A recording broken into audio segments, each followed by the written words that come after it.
வணக்கம் தோழி, நலமாக இருக்கீங்களா? நம்ம சேனலில் ப்ரெக்னென்சி தொடர்பாக நிறைய பதிவுகள் பார்த்துட்டு வரோம் இல்லையா?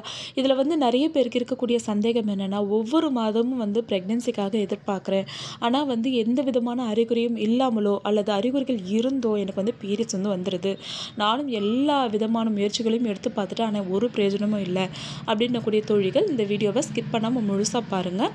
ஏன்னா ஒரு சில நேரத்தில் நமக்கு சில ஹார்மோன்ஸ், அதாவது கர்ப்பத்திற்கு தேவைப்படுகின்ற ஹார்மோன்ஸ் நமக்கு சரியாக இல்லை அப்படின்னா கூட நமக்கு ப்ரெக்னென்சி தள்ளி போய்கிட்டே இருக்கும். நம்ம எல்லாருடைய கான்சன்ட்ரேஷனும் பார்த்திங்கன்னா கருமுட்டை வளருதா, ஓவலேஷன் ஆகுதா அப்படிங்கிறது வரைக்குமே நம்ம ரொம்பவே கேர்ஃபுல்லாக இருப்போம். அதுக்கப்புறம் அந்த கரு இம்ப்ளான்ட் ஆகுதா அப்படிங்கிறத பற்றி நம்ம மறந்துடுறோம். ஸோ நமக்கு ஈஸ்ட்ரோஜன் அளவு எந்த அளவுக்கு ரொம்பவே முக்கியமோ கர்ப்பம் அடைகிறதுக்கு, அதே அளவு ரொம்பவே முக்கியமான அடுத்த ஹார்மோன் ப்ரொஜெஸ்ட்ரான். ஏன்னா ஒரு ஈஸ்ட்ரோஜன் ஹார்மோன் ஒரு கருமுட்டையை உருவாக்கி ஓவலேஷன் ஆகிறதுக்கு எல்ஹெச் ஹார்மோன் ரிலீஸ் ஆகும்போது ஓவலேஷன் ஆகுது அப்படின்னா, அந்த ஓவலேஷனான அந்த கரு கருவாக உருவான பிறகு ஒரு கருப்பையில் நல்லா ஊன்றி வளர்கிறதுக்கும், எண்டோமெட்ரியல் அதாவது அந்த கருப்பை உட்சுவர் நல்லா திக்காக வளர்கிறதுக்கும் இந்த ப்ரொஜெஸ்ட்ரான் ரொம்பவே முக்கியம். இந்த ப்ரொஜெஸ்ட்ரான் லெவல் சம்டைம்ஸ் உங்களுக்கு குறைவாக இருக்குது அப்படின்னும் பொழுது கருமுட்டை நல்லா ஆரோக்கியமாக உருவாகும், ஓவலேஷன் நடக்கும். விந்தணுவும் கருமுட்டையும் இணைந்து ஃபெலோப்பியன் டியூப்ல ஒரு கன்செப்ஷன் நடந்து அது பிளாஸ்டோசிஸ்டாக உருவாகி கரு உருவாகும். ஆனால் இம்ப்ளான்டேஷன் நடக்காது. அப்படியே இம்ப்ளான்டேஷன் நடந்துச்சு அப்படின்னாலும் இம்ப்ளான்டேஷன் ஃபெயிலியர் ஆகிடும்.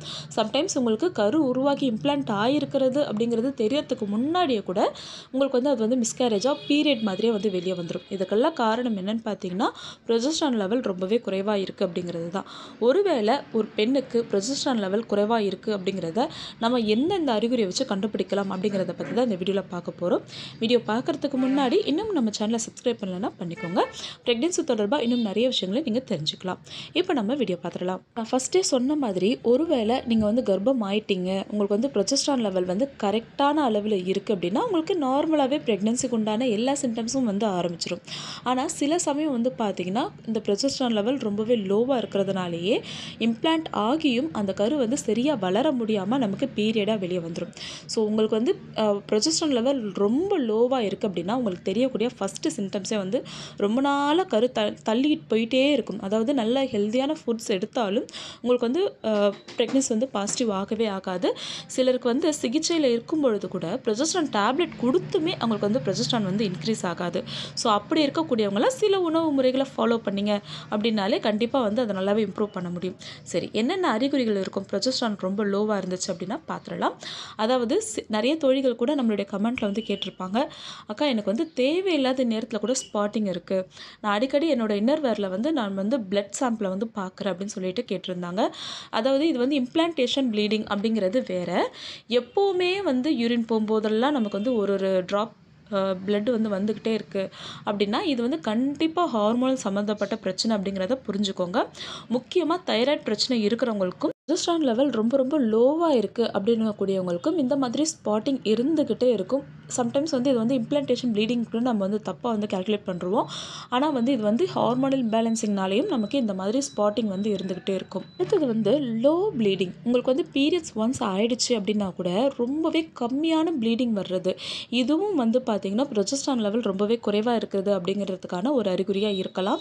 சம்டைம்ஸ் நமக்கு எண்டோமெட்ரியல் லைனிங் சரியாக வளரலை அப்படின்னாலும் இந்த பிரச்சனை இருக்கலாம். ஆனால் மேக்ஸிமம் நமக்கு ஹார்மோனல் ப்ராப்ளம்னால தான் நமக்கு ப்ளீடிங் ரொம்ப லோவாக இருக்கும். ஸோ இன்னும் சிலருக்கு பார்த்தீங்கன்னா பீரியட்ஸ் ஃபர்ஸ்ட் டே ஸ்டார்ட் ஆகிருக்கும், அது பீரியட்ஸா இல்லை ஸ்பாட்டிங்கான்னு தெரியாத அளவுக்கு ரொம்பவே லோவாக இருக்கும். ஒரு தேர்ட் டேலேருந்து தான் உங்களுக்கு நார்மலாகவே அந்த அதாவது பிளட் ஃப்ளோ நல்லாவே தெரிய ஆரம்பிக்கும். இதுவும் உங்களுக்கு ப்ரொஜெஸ்ட்ரான் லெவல் ரொம்பவே லோவாக இருக்குது அப்படின்றதுக்கான ஒரு அறிகுறி தான். அதே போல் தேவையில்லாத நேரத்தில் வலிகள் உண்டாகும். ரொம்ப கால் வலிக்குது, ரொம்ப அடிவயிறு வலிக்குது, பீரியட்ஸ் டைம் வந்துச்சுனாலே தாங்க முடியாத அளவுக்கு பேக் பெயின், நீ பெயின் இருக்குது அப்படின்னா கண்டிப்பாக ஒரு டாக்டரை நீங்கள் பார்த்தே ஆகணும். லைட்டாக பெயின் இருக்கிறது ப்ராப்ளம் இல்லை, ஆனால் உங்களால் எழுந்துக்க முடியாத அளவுக்கு ரொம்ப உருண்டு பிறண்டு அழற அளவுக்கு உங்களுக்கு பெயின் அதிகமாக இருக்குது அப்படின்னா இம்மிடியேட்டாக ஒரு டாக்டரை பார்த்து என்னன்னு செக் பண்ணிக்கோங்க. அடுத்தது எப்போவுமே பீரியட்ஸ் இர்ரெகுலராகவே இருக்கிறது. ஒரு 45 நாள் 50 நாள் கழித்து வரக்கூடிய பீரியட்ஸ் நிறம் பார்த்திங்கன்னா ஒரு ப்ரௌன் டிஸ்சார்ஜ் மாதிரி ஆரம்பித்து அதுக்கப்புறமா அந்த பிளட் கலர் ரெட் கலரில் மாறுறது, இதுவும் ஹார்மோன்ஸ் அதாவது ப்ரொஜெஸ்ட்ரான் லெவல் உங்களுக்கு போதுமான அளவு உங்கள் உடலில் இல்லை அப்படின்றதுக்கான ஒரு அறிகுறி தான். அடுத்தது ப்ரொஜெஸ்ட்ரான் ரொம்ப லோவாக இருக்குது அப்படின்னா உங்களால் ஓவுலேஷனுக்கு உண்டான அறிகுறியே வந்து ஃபீல் பண்ண முடியாது. இப்போ ஓவுலேஷன் ஆகுது அப்படின்னா நமக்கு வந்து அந்த எக் ஒயிட் மியூக்கஸ் வரும், லைட்டாக அடிவயிற்றில் வலி வரும் இல்லையா? ஸோ இந்த மாதிரி சிம்டம்ஸ் எதுவுமே இருக்காது. சிலருக்கு வந்து பீரியட்ஸ் ஆகிற அந்த டேட் வந்தாலும் கூட பீரியட்ஸுக்கு உண்டான எந்த அறிகுறியுமே கூட இல்லாமல் இருக்கும். ஸோ நான் சொன்ன இந்த அறிகுறிகள்லாம் உங்களுக்கு இருந்துச்சு அப்படின்னா ப்ரொஜெஸ்ட்ரான் நல்லா இம்ப்ரூவ் பண்ணி தரக்கூடிய ஃபுட்ஸ் பற்றி நான் ஆல்ரெடி வீடியோ கொடுத்துருக்கேன். நீங்கள் வந்து அதை செக் பண்ணி பார்க்கலாம்.